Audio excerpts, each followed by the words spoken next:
I had counted the days, 9 years of waking up before the sun, hands blistered from work, dinners of soup and crackers when everyone else ordered takeout.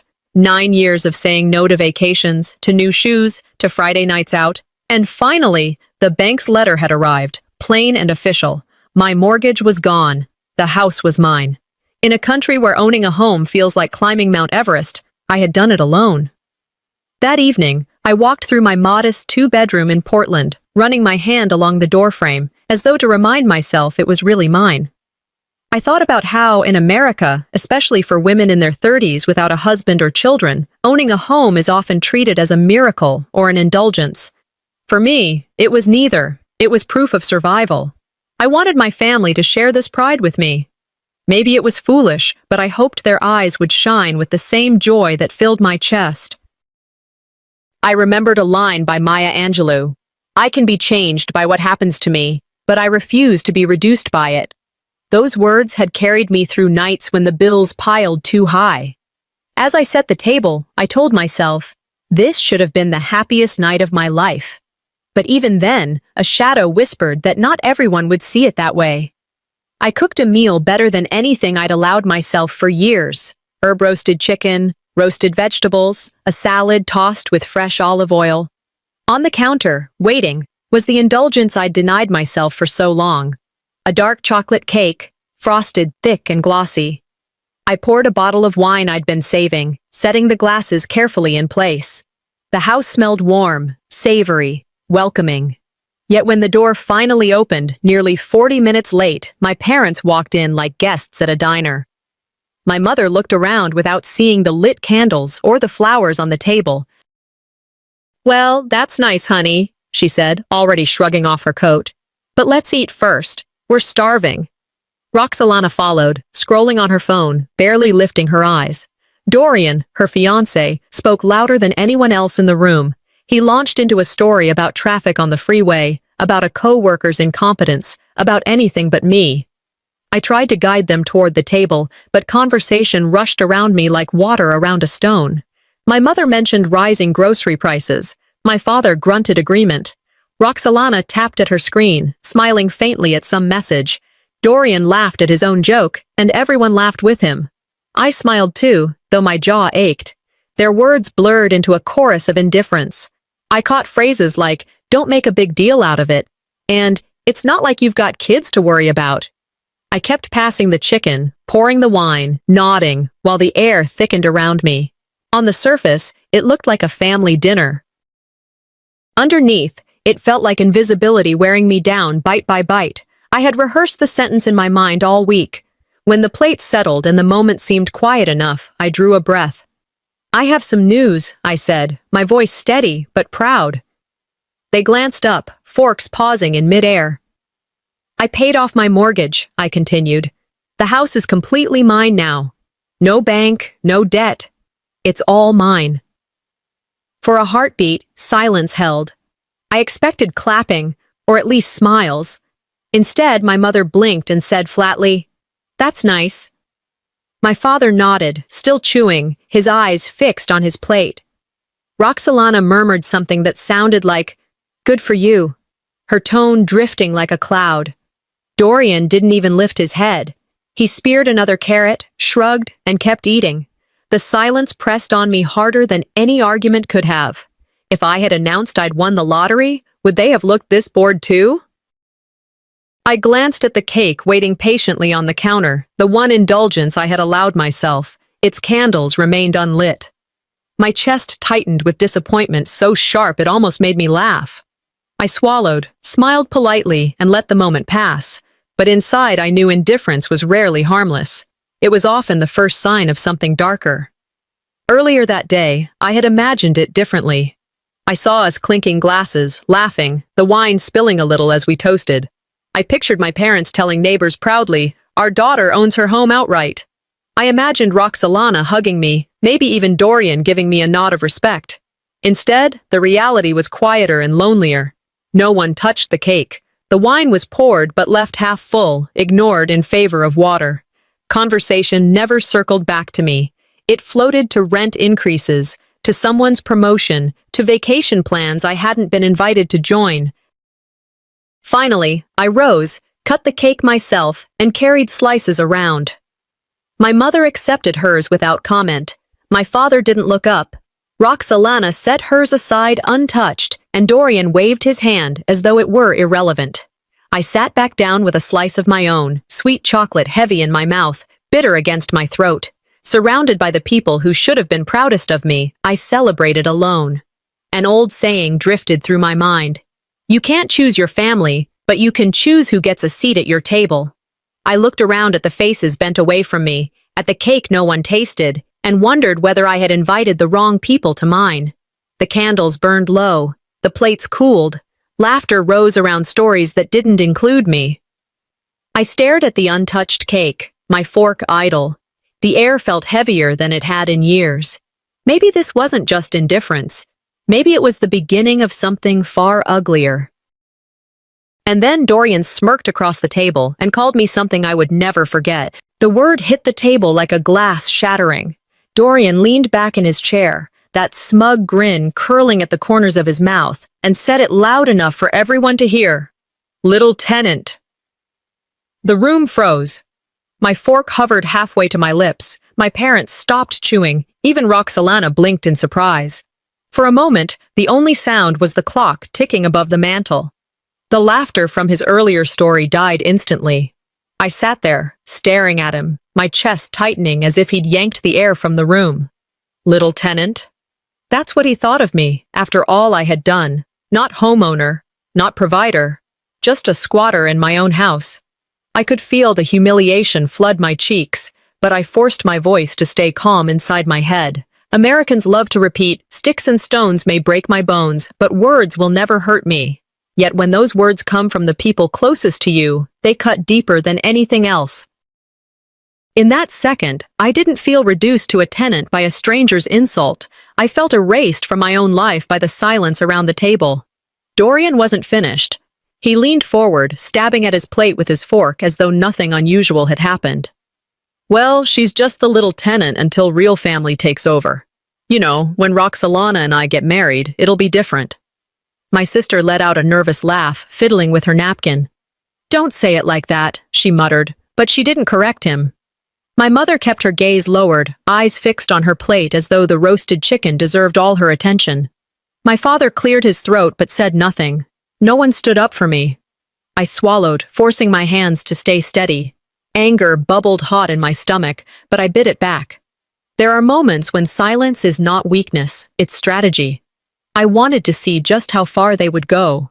2 of our neighbors had been invited that night. They had stopped by to bring over wine and stayed when the dinner stretched longer. Their presence made it worse. It wasn't just an insult in private. It was a humiliation broadcast to people who knew us. I could almost feel their judgment sliding across the table toward me. 9 years of sacrifice, of bills scraped together and dinners skipped, dismissed in a single sentence. My hands built this home, my sweat watered the garden outside, and my name signed every check that kept the roof standing. Yet here I sat, being branded as a tenant in the very place I had fought to own. Shame seared through me, then anger so sharp I nearly trembled. And beneath it all came something colder. A clarity I hadn't felt before. If this was how they dared to speak in front of me, what were they plotting when I wasn't in the room? I waited for someone to correct him, to call out the cruelty. Instead, my father chuckled faintly, shaking his head as if to smooth the tension. "Don't take it so seriously," he muttered. "He's joking. Joking." My mother nodded quickly, still not meeting my eyes. "Yes, it's just a figure of speech. Don't make a scene over nothing." Roxalana leaned toward me, her voice low but sharp. "He didn't mean it. Stop being dramatic." And there it was, the pattern I knew too well. Gaslighting, dismissing, turning my pain into an overreaction. Inside, my thoughts spun. The worst betrayal doesn't come from insults. It comes from the silence of the ones who should defend you. Their unwillingness to confront him hurt more than his words. I felt the coil tighten in my chest. This wasn't an accident. This was how they truly saw me. Disposable, secondary, easy to push aside. The evening dragged on, though the food had lost its taste. My parents filled the silence with small talk. Roxalana busied herself with her phone, and Dorian smirked every time his eyes met mine. I excused myself to clear the plates, needing a moment away from the table.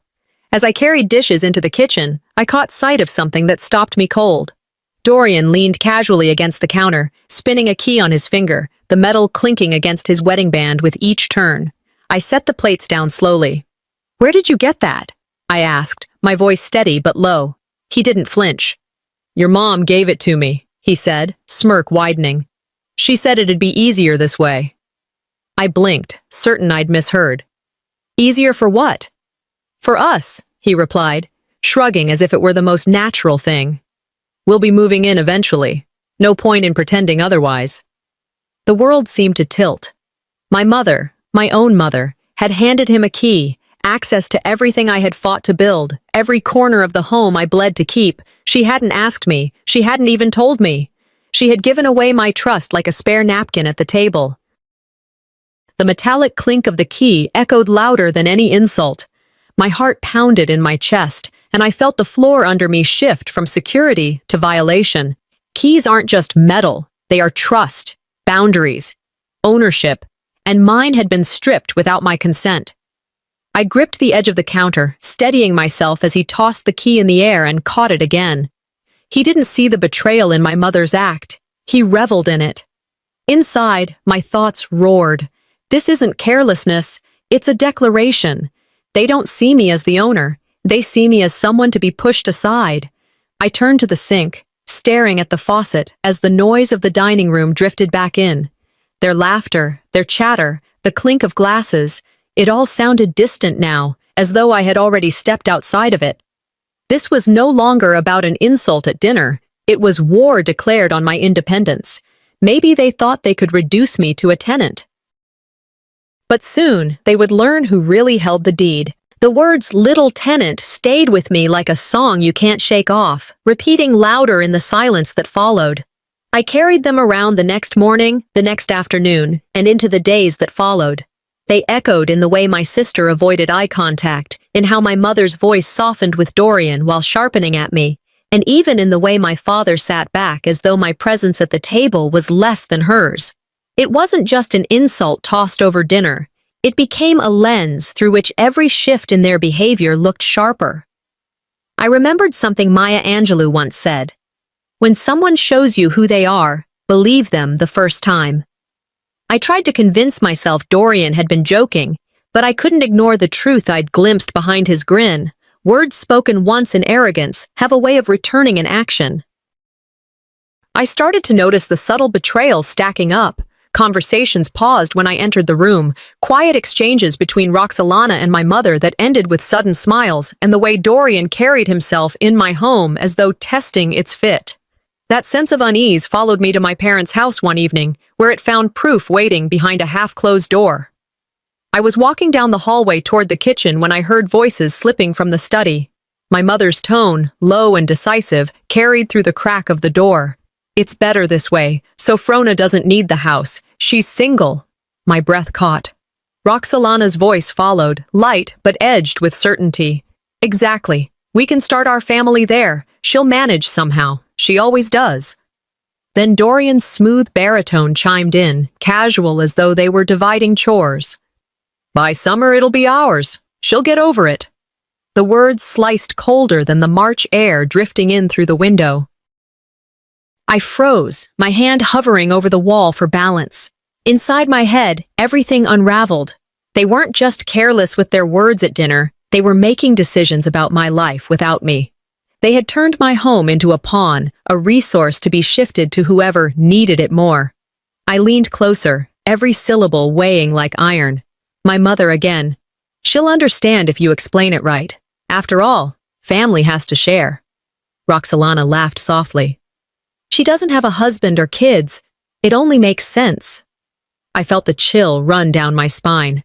Not strangers, my own blood. I stepped back quietly, my heartbeat thudding in my ears. Betrayal didn't just knock at the door.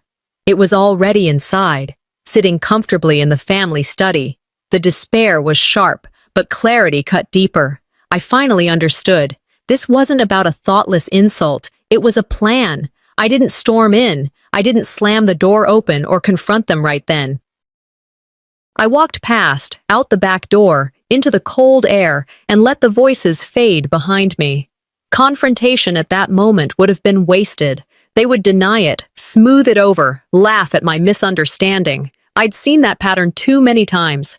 Instead, I walked and thought about family hierarchies that thread through American households, how the oldest child is often granted authority simply by being firstborn, while the youngest is expected to share, to bend, to make peace. I thought of how often women like me, unmarried at 34, are told our sacrifices are less valuable because they don't extend to children. 9 years of cutting back, of driving the same worn-out car, of patching my jeans instead of buying new ones. Yet they spoke as though my home was a spare toy in a box they could hand off. It is one thing to be overlooked. It is another to be erased. And betrayal stings most when it is deliberate, not accidental. That night, I decided silence would be my armor, not surrender. I would wait, watch, let them dig their own pit. A few days later, I returned to my house after work, hoping for the comfort of its walls, the steady rhythm of my evening routine. But when I opened the door, the sight waiting for me stripped even that sense of safety. Dorian sat sprawled on my sofa, remote in hand, feet propped boldly on my coffee table. The television flickered, casting shadows across his face, making him look less like a guest and more like an intruder comfortable in his claim. I set my bag down slowly. "What are you doing here?" He glanced up, smirk curling. "Your mom said I could wait here, make myself comfortable." He tapped the remote against his leg, as if punctuation. I crossed my arms. "This is my house, Dorian. You don't get to make yourself comfortable here." He leaned back further, eyes gleaming with arrogance. "Relax. We're family. Besides, soon it'll be our place anyway." Might as well get used to it. The audacity took my breath away. He wasn't sneaking in. He was settling in, as though the paper with my name on it was already a relic waiting to be replaced. I didn't shout. I didn't demand he leave. I studied him, letting the silence stretch, watching him squirm just slightly under the weight of my gaze. Inside, though, I vowed, they think silence means surrender. They're wrong. The flicker of the TV light painted him in moving shadows, and all I could see was a trespasser sitting in the living room I had built from years of sacrifice. My sanctuary was being claimed like a prize, and yet, even as fury pressed against my ribs, a sharper truth anchored me. I wasn't beaten. I was preparing. That night, I didn't sleep. I lay awake, every creak of the house reminding me that the enemy wasn't at the door anymore. He was inside, carrying my key, sitting on my furniture, plotting in my parents' study. They were already treating me like I didn't exist, as though my role had been written out of their story. But I knew better. I wasn't the kind of tenant who paid rent. I was the owner, and soon enough, I'd be the one collecting. I woke early that Saturday, scrolling absent-mindedly on my phone while sipping coffee at the kitchen table. It was supposed to be a quiet morning, one of those rare pauses when the week's labor finally slowed enough for me to hear myself think. Instead, my thumb froze mid-swipe when a photo filled my screen. Roxalana and Dorian standing in front of my house, smiling like realtors who had just closed the deal of their lives. The caption beneath the picture made my breath catch. Finally moving into our dream home. I stared at the words until they blurred. My own living room lights glowed behind them in the photo, my carefully tended garden framing their smug faces. Within minutes, the post had gathered dozens of comments. "Congratulations! Perfect place to start your family. You two deserve this." It wasn't just a photo, it was a public erasure. I felt fury rise, hot and disorienting.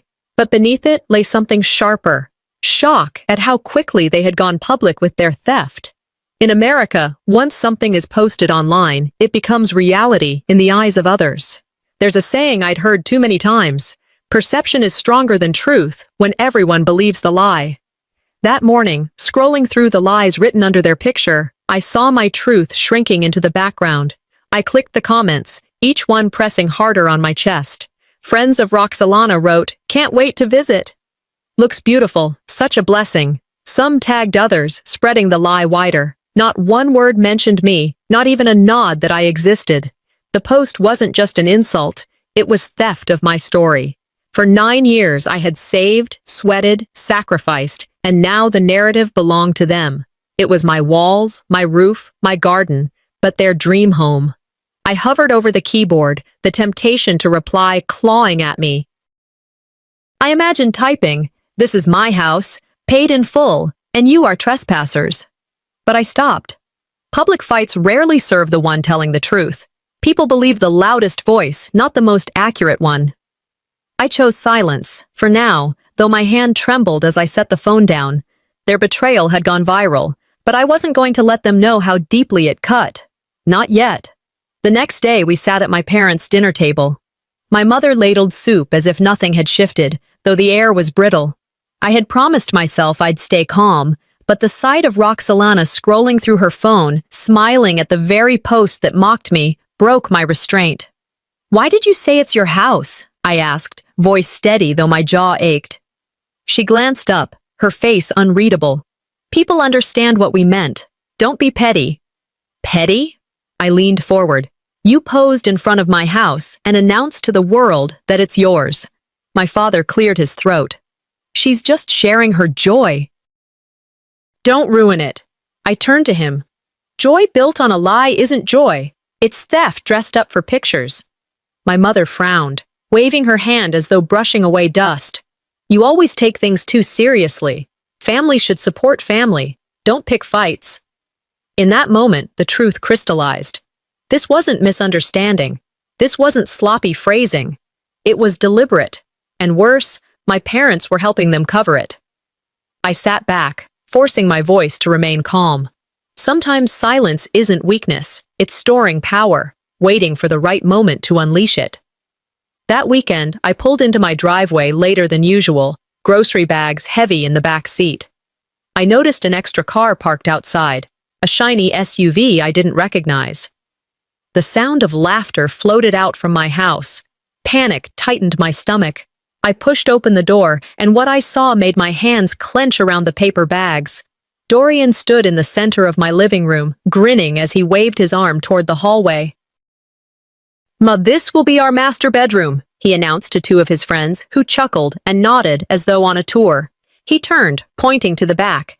"And that room will be perfect for the kids once they come along." They laughed again, comfortable in the walls I had bled for. I stood in the doorway, stunned, as if invisible. My voice cut through their chatter. "This is my house. What are you doing?" Dorian turned, smile widening. "Just showing our friends the future," he said smoothly. The future. As if I had already been erased from it. The walls I had painted, the floors I had scrubbed on my knees, echoed now with their laughter. It wasn't just an invasion, it was theft of dignity. They weren't sneaking in shamefully, they were parading as though I had ceased to exist. I dropped the bags onto the counter, every sound louder than it should be. My body wanted to shout, to throw them out, but my mind anchored me. Outrage was fuel, but timing was everything. Inside, I swore to myself. If they thought I'd roll over, they underestimated me. That night I lay in bed, phone screen glowing in the dark as I scrolled through the post again. Dozens more comments had piled up, the lie spreading unchecked. I heard Dorian's voice replay in my mind, smug and careless. Just showing our friends the future. They weren't planning to take my house, they were already living in it, at least in their minds. I set the phone on the nightstand, staring at the ceiling, every nerve alive with anger. Evidence. That would be my weapon. If perception had become reality for them, then I would prepare the truth strong enough to shatter it. Because this wasn't just about walls and furniture anymore, it was about erasure. And I wasn't going to let them write me out of my own life. The last few weeks had been a blur of insults, evasions, and shameless performances inside my own home. Dorian parading through my living room, Roxalana smiling for cameras in front of my door, and my parents dismissing every one of my protests. It was a cycle that replayed itself in my mind every night. I could feel the pressure mounting, pressing on my chest as if daring me to explode. I thought of a quote I once read, "Silence is the most powerful scream." For too long, mine had been echoing unheard. The weight of my quiet patience was nearing its end, and I knew that sooner or later they would push me to the point where I would have no choice but to speak in a language they could not ignore. Action. That Saturday, at my parents' house, my patience reached its edge. The evening started ordinarily enough. The table smelled of roasted turkey. The chatter was casual, almost too calm. I poured myself water and sat, watching my family avoid my eyes. But soon, their whispers turned bold, spoken without shame, as though I weren't even in the room. My mother leaned toward my father, her voice low but clear. "It's better if Roxalana and Dorian start their life in Sophrona's house. She doesn't have children. She'll be fine." My father nodded, chewing, his words casual, almost careless. "It's practical. Family first, right?" Roxalana smirked, glancing at me like a cat catching a mouse. "Think of it as your contribution to the family legacy." My fork clattered against my plate. I looked at each of them, my voice, even though my chest burned. "This house is mine. It is not a dowry, not a bargaining chip, not a prize to hand out. You can dress it in tradition all you want, but theft wrapped in family words is still theft." No one answered. The silence was heavier than any denial. My mother pushed the mashed potatoes closer to my father, pretending not to hear. My father sighed, muttering about harmony. Roxalana smiled faintly, sipping her wine as if she had won. Inside, my thought was sharp. They wanted to erase my ownership with one sentence. I set my glass down carefully, meeting their eyes one by one. "If you keep speaking as if my house is yours, there will be consequences." My father chuckled under his breath. "You're overreacting again. Don't ruin dinner with drama." My mother scolded gently. "Why must you always take things so seriously? We're talking about family. Stop making it about yourself." Roxalana shook her head, dismissing me with a sigh. "No one's stealing from you. Stop being so defensive." But I knew better. This wasn't miscommunication. It was intentional, calculated, and sanctioned by silence. I leaned back in my chair, forcing calm into my voice. "It isn't drama. It's theft disguised as tradition, and you won't like what happens if you push me further." They carried on as though I hadn't spoken, filling their plates, passing bread. My words fell into the void they had created, swallowed whole by denial. But in my chest, patience had burned itself out, leaving only steel behind. Later that week, against my better judgment, I agreed to join them for a casual outing at a cafe downtown. Roxalana had invited me with a smile too wide to be genuine, insisting, "It'll be good for us." Part of me wanted to decline, but another part wanted to see what performance they would put on in public. The cafe was buzzing, filled with chatter and the hiss of steaming milk. I slid into a seat at the long table with Roxalana, Dorian, and several of their friends already gathered. Conversation was light, surface level, until Dorian's voice rose above the hum. He gestured toward me, smirk curling. "She's just staying in the house temporarily, until we move in after the wedding." The laughter was immediate. Friends clapped him on the shoulder, nodding at Roxalana. "Congratulations! Such a perfect home for you two." One woman leaned across the table, eyes wide. "I saw the pictures online. It's gorgeous." My ears burned. The cafe's air felt too thin, the walls too close. Their lie had left my living room, my street, my parents' whispers. It was now alive in public, carried on the lips of strangers. I swallowed the fire in my throat, forcing my voice steady. "Interesting. Last I checked, my name is still on the deed." The laughter faltered. The friends exchanged awkward glances. Dorian's grin stiffened. Roxalana jumped in quickly, her laugh sharp and false. "Oh, she's joking. Don't mind her." But no one looked entirely convinced. The weight of my words lingered on the table, a challenge no one dared answer. Inside, humiliation twisted with something harder. They wanted to make me invisible, but I wasn't disappearing without a fight. I excused myself after finishing my coffee, rising before anyone else could respond. The chair scraped loudly against the floor, heads turning. Walking out of the cafe, I felt the cool Portland air against my skin, a relief from the suffocating performance inside. My chest still burned, but it wasn't shame anymore. It was resolve. That was my warning, I told myself as I walked down the block, heels striking the sidewalk with purpose. The next time, there would be no words, only action. Their laughter, their smirks, their dismissal, it no longer hurt the way it once had. It fueled me. And if they insisted on ignoring the warning, they would soon learn exactly what I was capable of. It was a Tuesday evening, and the sky over Portland hung low with a gray drizzle. I pulled into my driveway after a long day, eager for the comfort of my own home. My key, cool in my hand, slid into the lock as it had thousands of times before. Only this time it caught. I tried again, turning it harder. The metal stuck, grinding against something unfamiliar. A strange jolt of panic rippled through me. This was my door, my lock. My hand knew its weight, its give, every twist of its grooves. And yet it resisted me, as though my own house was hesitating to let me in. Finally, after jiggling and pushing, the door gave way. The sound of tools clinking greeted me from the other side. Inside, a man I had never seen before knelt with a toolbox open, carefully packing away screwdrivers and drills. I froze in the doorway, water dripping from my coat onto the mat. "What are you doing in my house?" He glanced up, startled, then looked quickly toward the living room. "I was just finishing up." The disbelief burned through me, boiling over into fury. Trust is like a lock. Once broken, it's never the same. Before I could speak again, Dorian appeared from the hallway. His posture was relaxed, his smile infuriatingly smug, like a host greeting a guest. "Ah, Sophrona," he said smoothly. "Don't worry, I called him. It was time to update the locks. Security reasons, you understand." I dropped my bag to the floor. "Security? This is my house. Who gave you the authority to touch my locks?" He shrugged, as though my outrage were an overreaction. "Your mom agreed it'd be safer for the family if I handled it. You know, better keys, better control." "Family?" I spat the word. "You are not family. You're a guest, barely that, and you changed my locks?" The locksmith, sensing the storm brewing, stood awkwardly. "Look, I was just doing what I was hired for."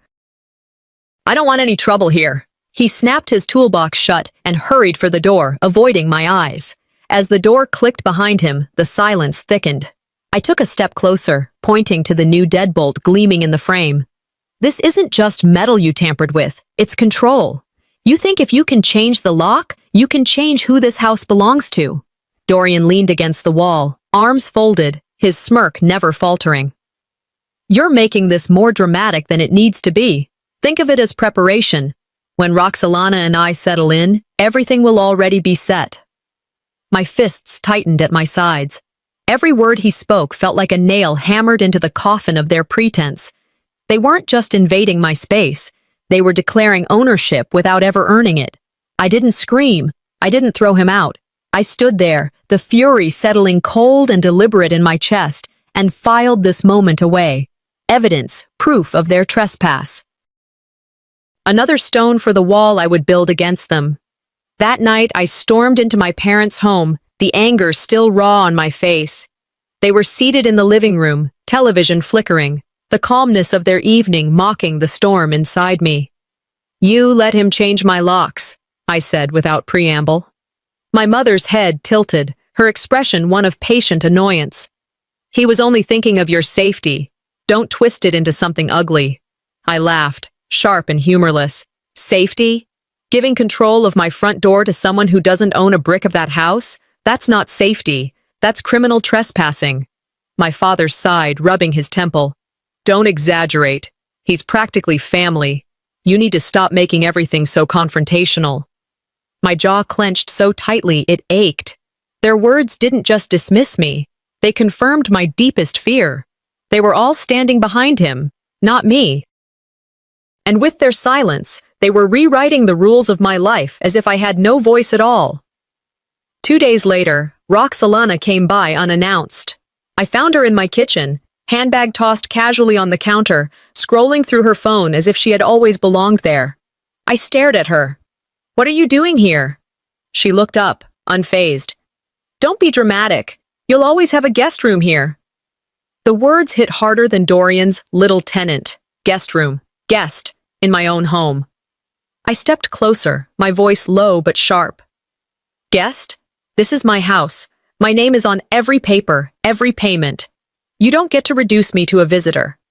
She set her phone down, exhaling in exaggerated patience. You've been so touchy lately. This doesn't have to be a fight. We all know you don't need this place the way we do. You can still stay here, but let's be realistic. It's better for the family if we use it. Her fingers drummed on the counter like she was already measuring where her belongings would go. Inside my chest, something snapped into clarity. They weren't just planning to take my house, they were planning to exile me within it, to relegate me to the margins while they moved in as the rightful heirs. I said nothing more.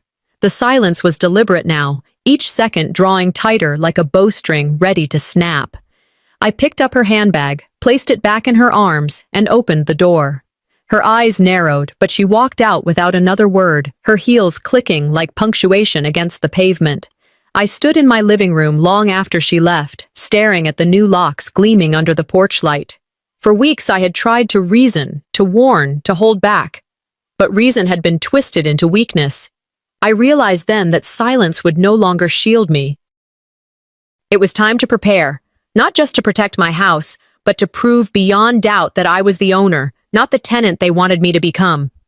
They thought they'd demoted me, I whispered to the empty room. But they were about to learn I was the landlord, and eviction was coming. My warning had fallen on deaf ears. The dinner where I told them plainly that my house wasn't a bargaining chip had changed nothing. Then came the locks, and even that violation hadn't made them pause. If anything, it emboldened them.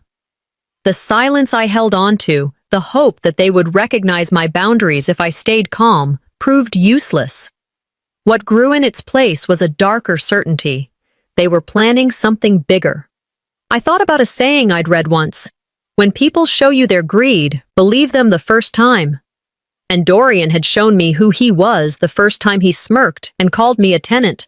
Roxalana had shown me with every dismissive shrug, every stolen glance that screamed entitlement. My parents had shown me with their quiet nods, their empty smiles, their refusal to defend me. I stopped expecting them to correct themselves. Instead, I began looking for the proof that I knew was waiting in the shadows. Proof that would explain why their arrogance had grown so unchecked. Proof that would tell me what game they were really playing with the roof over my head. That Saturday, I stopped by my parents' house.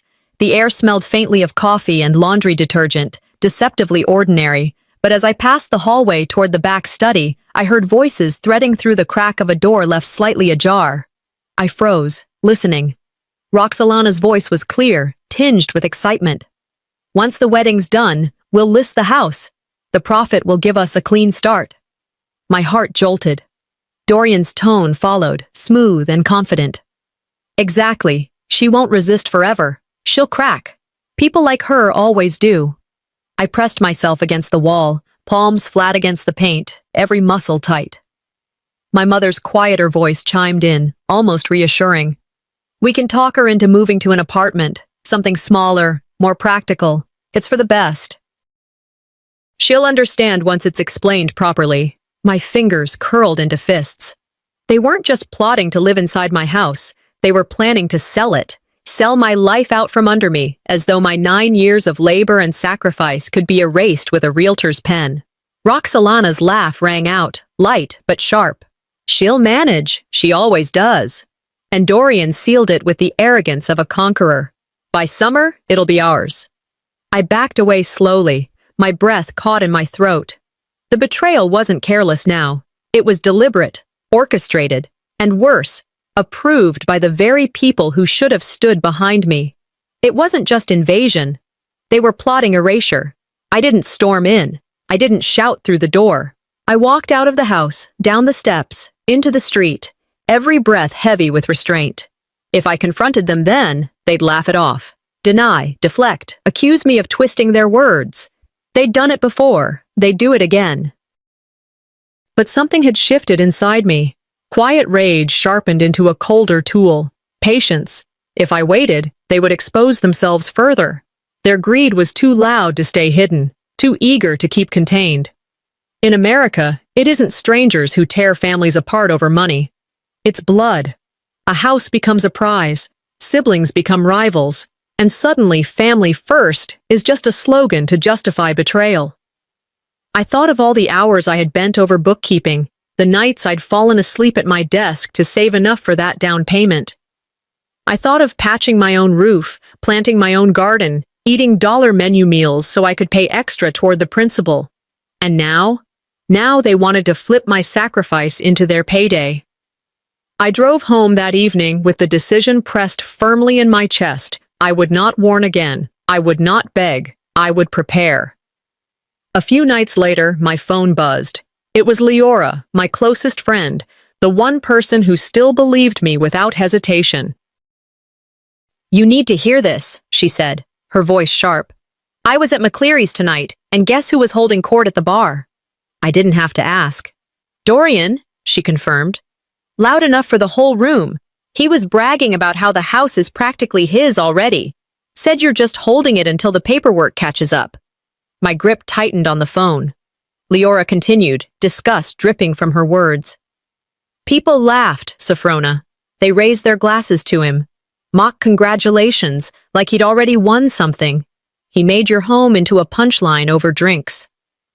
I closed my eyes, the image sharp in my mind. My living room, my garden, my years of sacrifice, reduced to bar chatter and clinking mugs. My humiliation wasn't just private anymore. It was being toasted in public. Fury surged, but beneath it was clarity. If he was arrogant enough to brag like that, then arrogance would be his weakness. People who believe they've already won stop being careful. I pictured him, beer in hand, smirking as though I'd already been erased. That image burned hotter than shame. It became fuel. That night I sat in my car outside my house, engine off, staring at the faint glow of my porch light through the drizzle. "They were plotting to sell my life out from under me," I whispered to the empty car, "and bragging about it over drinks." I gripped the steering wheel until my knuckles blanched, resolve tightening like a steel band. The fury no longer spun me into despair. It sharpened into strategy. The next time they mocked me, it wouldn't be behind closed doors or over beer mugs. I'd be there, standing in the light they tried to steal, and they'd choke on their own lies. The moment I stepped through the front door of my parents' house, I knew this night would be different. Relatives I hadn't seen in months filled the rooms. Cousins, aunts, uncles, even my father's sister Octavia, who rarely traveled. They greeted me warmly, hugging, asking about my garden, complimenting the necklace I wore. None of them knew the truth of the war raging under this roof. To them, tonight was just another family gathering. But I saw the way Roxalana and Dorian moved among them, hosting as though they owned the place, their smiles wide, their gestures expansive. Dorian poured wine into glasses like a head of household. Roxalana fluttered from guest to guest, accepting congratulations as though it were their party. They radiated the kind of confidence that only comes from a lie believed too long. I reminded myself of a line I once read. A lie doesn't become truth just because more people believe it. I repeated it like a shield as I watched them laugh, as if my house already belonged to them. Tonight, I felt the storm inside me coiling, waiting. Dinner was served at the long table, voices overlapping, plates clinking, wine poured freely. The conversation flowed. Children's school updates, retirement plans, vacation dreams. For a moment, it almost felt normal, almost safe. Then Dorian's voice cut across the table, smooth but sharp. "Well, she's just the little tenant until we take over." The room stilled. Some relatives laughed politely, thinking it a joke. Others glanced around, uncertain. My fork stopped midair. Humiliation washed over me, hot and sharp. My mother's lips pressed into a thin line. My father cleared his throat, but neither said a word in my defense. My parents urged calm, eyes flicking to me. "Don't cause a scene." I sat back slowly, pulse thundering in my ears. If they wanted a scene, I thought, I'd give them one they'd never forget. I placed my fork down gently, eyes locking on Dorian's smug grin. Every nerve screamed at me to explode, but instead, I let my silence hang, heavier than any shout, preparing for my moment. It arrived sooner than I expected. Octavia, my father's sister, leaned across the table with a smile. She hadn't been part of the tension, didn't know the weight her words carried when she asked innocently, "So, when did you two buy the house?" All eyes shifted to Roxolana and Dorian. Dorian didn't hesitate. "Oh, it was last year. Practically ours now." The casualness of the lie sliced through me. It wasn't just audacity, it was performance, spoken with the certainty of someone convinced the world would bend to him. The laughter faltered. Confusion spread, heads turned, eyes darted between me and them. A silence heavier than the meal settled over the table. I sat very still, waiting. The lie now hung in the air, undeniable, and every relative felt its weight. The illusion they had built cracked wide open, and the timing was mine to claim. I stood, slowly, deliberately. Every head turned as I pulled my phone from my pocket. Without a word, I connected it to the television mounted on the wall. The screen flickered, then came alive. Gasps filled the room as grainy footage appeared. Roxolana and Dorian in my living room, lugging boxes, rearranging furniture, speaking as though I weren't there. The sound of their voices carried clear. Dorian's laughter, Roxolana pointing to rooms, claiming spaces. The silence that followed was deafening. I let the footage play a moment longer before setting a folder on the table. "This house," I said, my voice firm, "is mine, paid in full, in my name only." I opened the folder, revealing the deed, the receipts, the proof. My hands didn't shake. I had prepared for this moment, and every second of their arrogance had led us here. "If I'm just a tenant," I continued, locking eyes with Dorian, "then consider this your eviction notice." A ripple spread through the room, gasps, murmurs, disbelief. My relatives turned on them, eyes wide with shock and disgust. Roxolana's smile had vanished, her face pale. Dorian shifted in his chair, his grin stiffening, no words ready to rescue him now. The table had turned into a courtroom, and the verdict was clear. I gathered my phone calmly, disconnected it from the television, and slipped the folder back into my bag. Silence still reigned, broken only by the faint clinking of glasses as relatives fidgeted. I didn't wait for excuses. I didn't wait for my parents' weary pleas or my sister's false tears. I lifted my chin, stepped away from the table, and walked toward the door.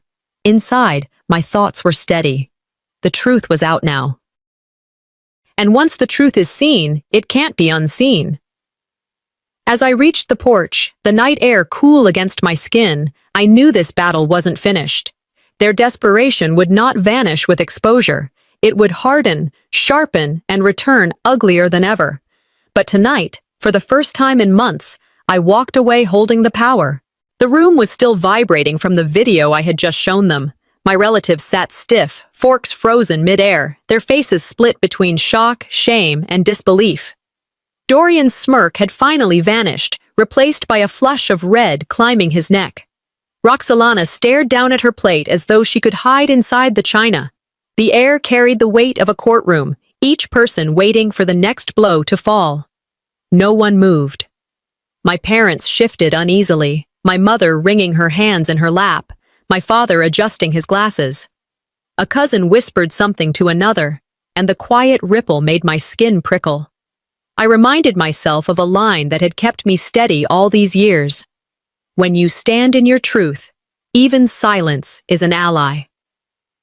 Tonight, silence stood with me, pressing against Dorian, against Roxolana, forcing them to face what they had tried to deny, and I knew it was time to strike. I straightened, looking directly at them.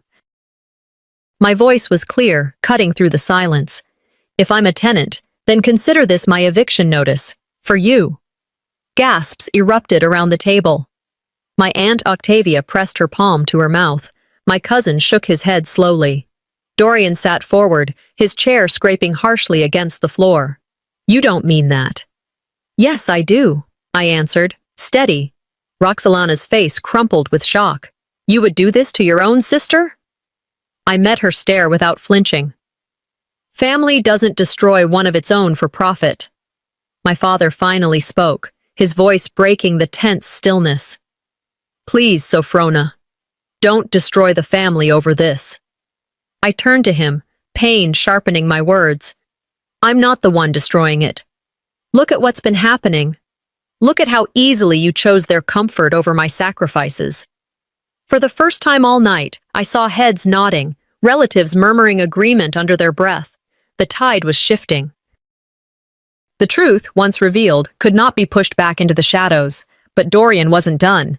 He slammed his fist onto the table, his voice raised. She's unstable. She can't manage the house alone. Look at her. Paranoid, dramatic, clinging to paperwork like it proves anything. Roxalana jumped in, desperation dripping from her voice.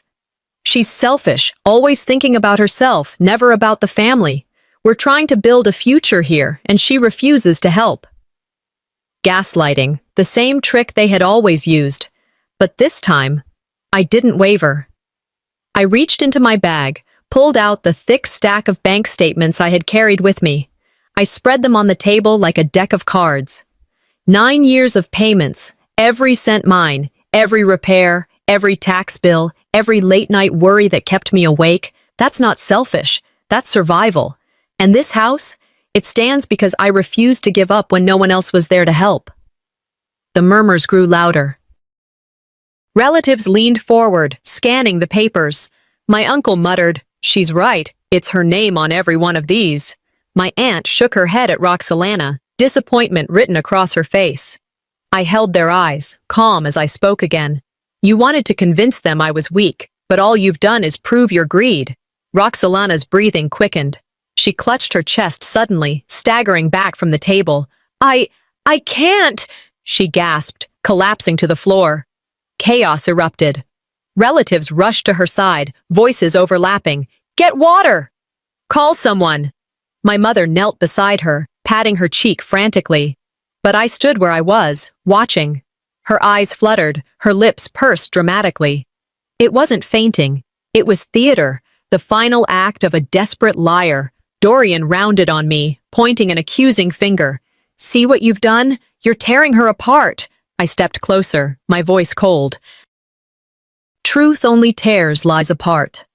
The room split into chaos, some relatives tending to Roxalana, others muttering at the spectacle, still others staring at me with dawning respect. And through it all, I remained steady, because I knew what I had given them tonight wasn't just proof. It was judgment. I gathered my papers back into my bag, slipped my phone into my pocket, and turned toward the door. The voices rose behind me, pleas, accusations, whispers, but none of it mattered anymore. As I reached the threshold, I paused, my hand on the frame, and let my final thought rise above the noise. They can fake fainting, cry, beg, but I have given them their eviction. Their time in my house is over. Then I stepped outside into the night, the cool air hitting my face like a seal of freedom. Behind me, I heard only stunned silence and frantic whispers. What I didn't realize then was that their desperation wouldn't stop with humiliation. They were about to show me just how dangerous greed can become when lies no longer hold. The night I left my parents' house after confronting them with the video and the deed, I felt strangely calm. There had been chaos, gasps, shouting, Roxalana collapsing in her dramatic performance, but beneath it all, clarity had cut through like glass. They had been exposed, their masks torn off, and I had walked away with my head high.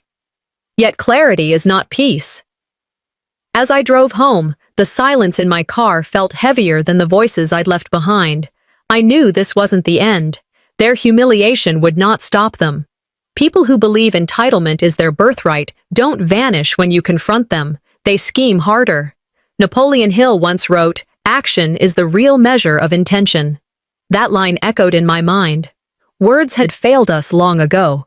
Warnings had been ignored. My family's actions had revealed everything about their intentions, and now it was my turn to act.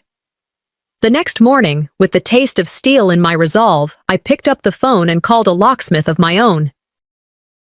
And by mid-afternoon, I stood at the threshold of my house, watching the locksmith's gloved hands dismantle the old locks piece by piece.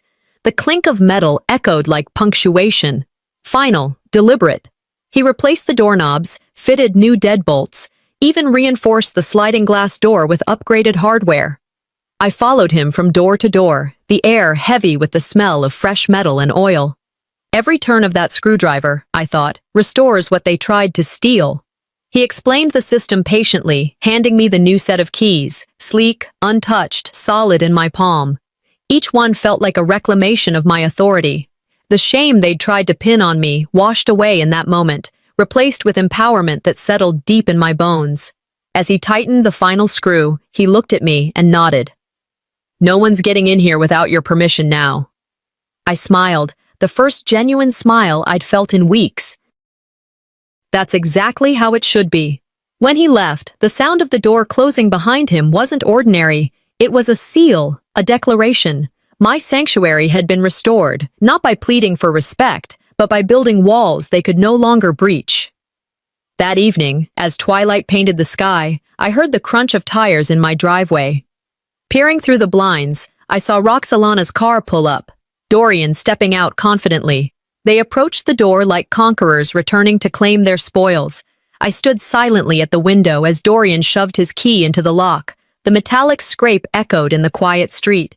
He twisted once, twice, harder each time. Nothing. "Why isn't it working?" Roxalana hissed, frustration tightening her voice. "Try yours," he snapped, rattling his own key again. She fumbled with her set, jamming it in. The lock held firm, immovable.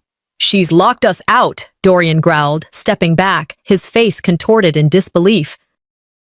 I let the curtain fall, a slow satisfaction rising in me.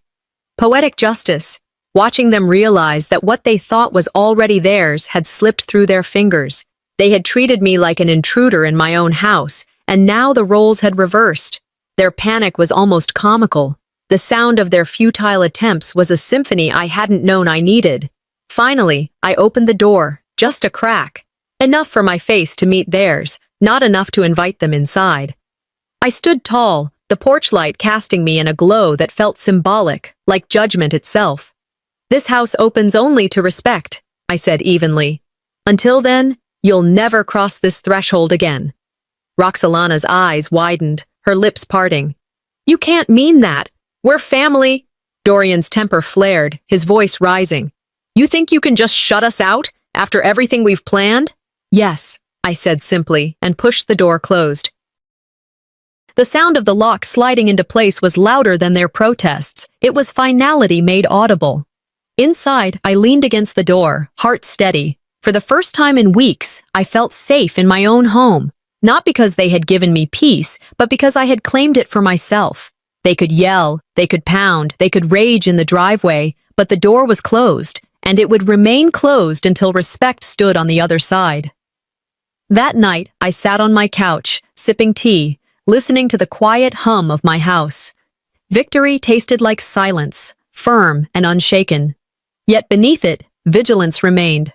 Locks could keep them out, but I knew desperation had a way of finding cracks. I stared at the walls I had painted with my own hands, the windows I had cleaned, the garden outside that bloomed from years of patience. Locks are strong, I thought, but greed is relentless. And I knew their next move wouldn't just target my doors. It would strike deeper, at the very walls of my home. The morning after I changed the locks, I woke with a different kind of quiet in my chest. Not peace, not yet, but the fragile sense of safety I hadn't felt in weeks. I brewed coffee, letting the smell fill the kitchen, and sat at the table with the sun filtering through the blinds. For the first time in a long while, my home felt like mine again. Still, vigilance lingered. My mind replayed everything that had led to this point. The insults, the staged fainting, the shameless lies in front of relatives. I thought of a phrase I had once read. "What you allow is what will continue." I had allowed too much. And when I finally stopped, when I slammed the door on their schemes, the fallout began to show.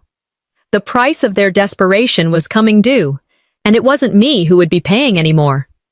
The first sign came from my cousin, who called later that week with the kind of hesitant tone people use when delivering bad news. "Did you hear?" she asked softly. "Roxalana and Dorian moved back into your parents' place. It's crowded over there." Crowded was an understatement. 4 adults crammed into a modest house that was never meant for more than 2. The living room had been turned into a makeshift bedroom. A mattress leaned against the wall during the day, dragged into the center of the room at night. The dining table was buried in piles of clothes and paperwork. Privacy no longer existed. Every word overheard, every argument public. I imagined it vividly. My sister complaining about space, Dorian sulking in corners, my parents sighing over the noise and bills. The poetic justice was sharp. The very house they had tried to force from me was the one they were now missing most. They tried to steal my peace, I thought as I sipped my coffee. Now they've lost theirs. I didn't gloat. I didn't call to rub it in.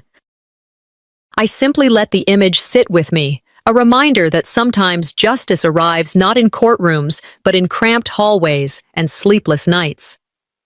A few days later, Leora stopped by, her expression carrying news even before she spoke. "You should know," she said, settling onto my couch. "Dorian lost his job." I raised an eyebrow. "Already?" She nodded, lips pressed tight. Word about the family showdown spread. Someone filmed part of it, Sophrona. The video's been passed around. His employer saw it, him shouting, "You laying down the truth," Roxalana collapsing. They didn't want that kind of reputation tied to their company. They let him go this morning. Conduct unbecoming. For a moment, I closed my eyes, breathing deeply. Not with triumph, but with the strange calm that comes when arrogance finally meets its consequence. I pictured him packing boxes at his desk, co-workers avoiding his gaze, pride unraveling with each stapler and photo frame stuffed into cardboard. "Respect isn't given, it's earned," I murmured.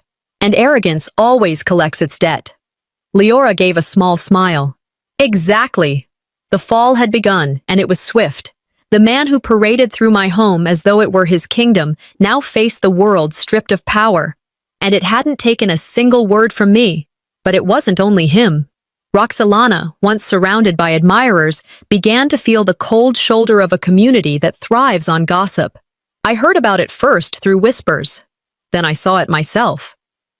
At the grocery store one afternoon, I spotted her in the next aisle. 2 women she had once considered close friends turned their carts sharply away when they noticed her. Their whispers carried just far enough. "We thought it was her house." Guess not. The sting on Roxalana's face was unmistakable. For someone who thrived on appearances, on likes and comments, on congratulations poured beneath stolen photos, the silence of abandonment was louder than any insult. Her social media, once flooded with hearts and claps, grew quiet. Posts went unliked. Old supporters whispered instead of cheering. The validation she had craved had withered. When lies unravel, I thought as I watched her fumble at the checkout line, they take your audience with them.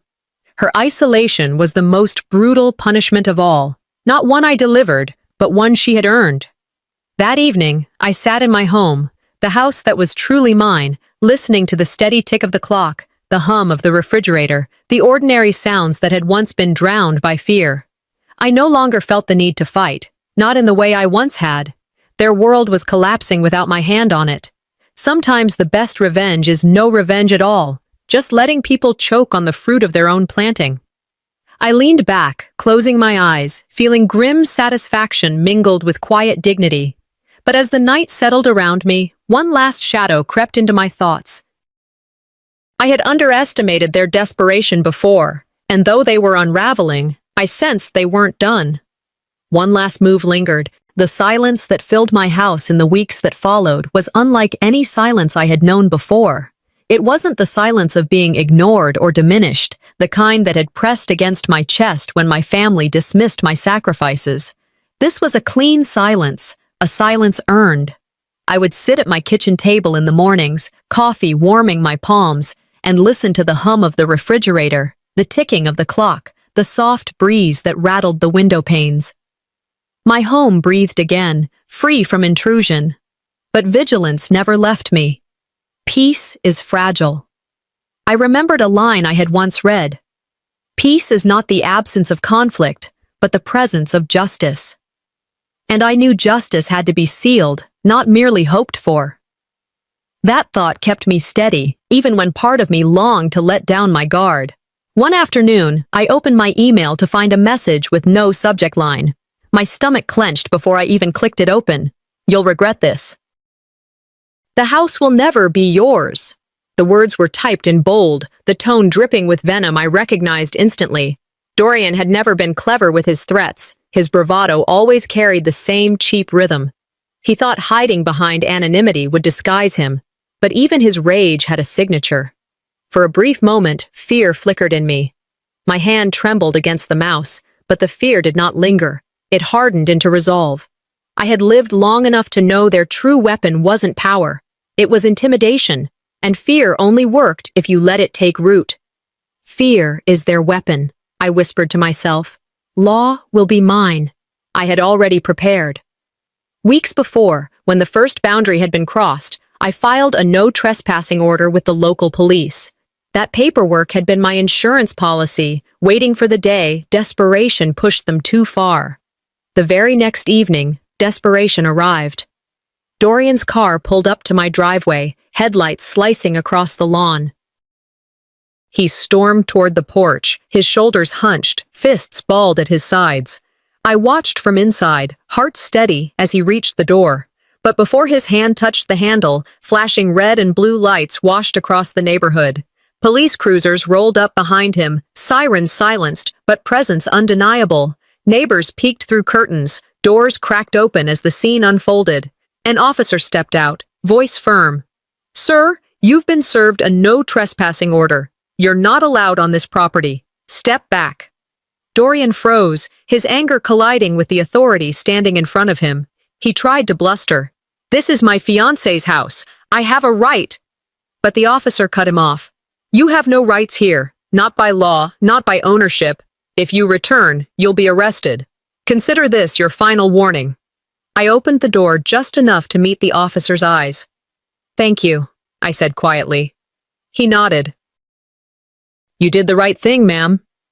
And for the first time, I believed it. Days later, as I was sorting through old files in my study, I found something I hadn't seen in years, an envelope tucked into the back of a drawer. My breath caught as I recognized the handwriting, my father's. With trembling hands, I unfolded the letter. His words were simple but steady, written years ago before he passed.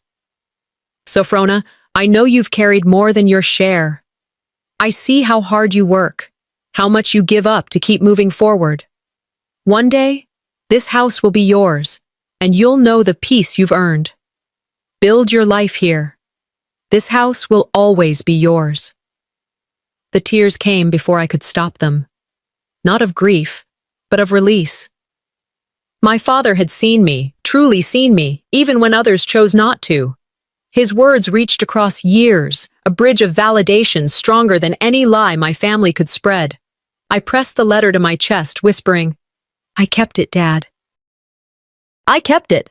Later that week, as I trimmed roses in my front yard, my elderly neighbor, Mr. Thompson, walked over slowly with his cane. He had lived next door for decades, a quiet man who rarely offered more than a wave. But today, he stopped at the edge of my lawn and said, "You did the right thing. Don't ever let anyone take away what you built." His voice was steady, his gaze kind. That single acknowledgement carried more weight than all the hollow applause my sister had ever sought on social media. "Thank you," I replied, my throat thick. "Family isn't always blood," he added, giving me a nod before turning back toward his porch. I stood there for a long moment, letting his words sink in. He was right. As spring settled fully over Portland, I sat one evening on my porch, watching the light fade over the neighborhood. My journey played in my mind, the insults, the betrayals, the humiliations. From being called the little tenant in my own home, to finally standing tall with the eviction notice and the law at my side. They had tried to strip me of dignity, but in the end, it was their masks that crumbled. They had plotted, lied, and humiliated themselves, and I had stood firm. Strength, dignity, peace. That was the legacy I chose. Family isn't always blood, I thought. Sometimes family is the peace you build, the justice you protect, and the people who respect it. For the first time in years, I wasn't just living in my house, I was home. And yet, one thought lingered as the night deepened. Peace must be guarded, always. And I would guard mine, for as long as I lived,